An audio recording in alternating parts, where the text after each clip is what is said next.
Scan and Lanta Sculpture Department and our series of tutorials we're doing within the department. My name is Susan Krause and I'm going to show you how to mix plaster today.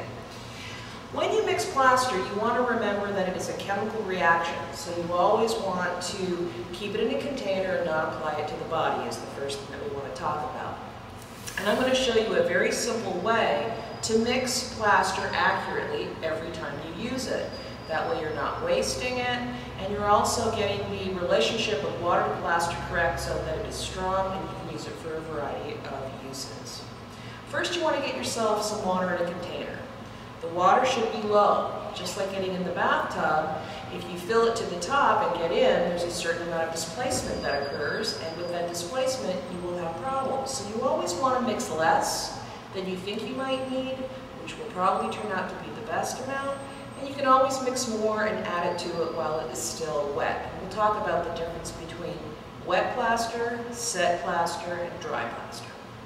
So just to sort of illustrate that, I put a line here in this container that shows us the amount of water that's in this clear jug. So you can see how I'm mixing plaster correctly. Now our tendency is to always mix and then mix the plaster within the water, but you don't do this.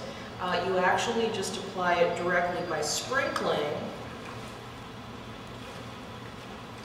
the plaster around and allowing it to follow the surface without any mixing.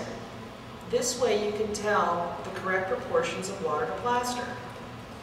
I'm not going to dump it in directly, but I'm just slowly adding more and more, and you see that the water level is rising.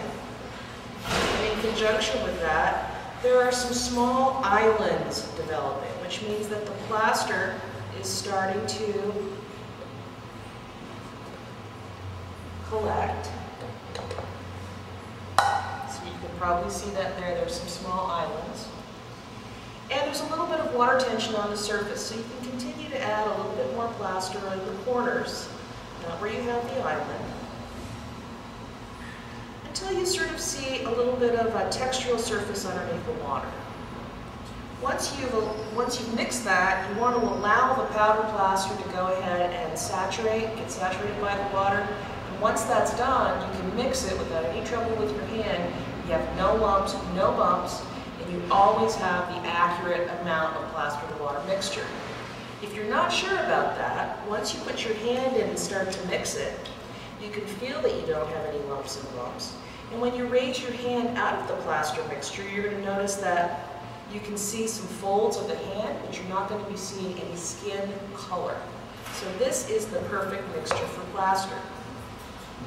We're going to continue talking about applications of plaster, either directly, we're going to talk about plaster in terms of carving, and how to utilize it when it's dry and when it's wet and when it's set. Currently, in its fluid form, plaster is wet. When it sets up and becomes hard, which this one is, you'll notice that the plaster is going to get warm. Plaster and water, to be able to create this reaction, is a heat-sensitive, exothermic, I believe, reaction. So the thing is, you're going to notice the generation of heat. But once this is set, there's still water content in it. So what you want to do is, if you're interested in sanding it or finishing it by hand with sandpaper, you have to wait until the plaster is completely dry. The best way to do that, the way you can tell is, if you have two portions of plaster, one that you possibly poured 3 days ago and you put your hand on it, you'll notice it's room temperature.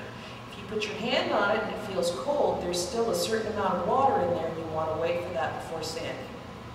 In our next series, we'll talk about direct application of plaster, carving plaster, and finishing. So, this is the foolproof way of mixing plaster.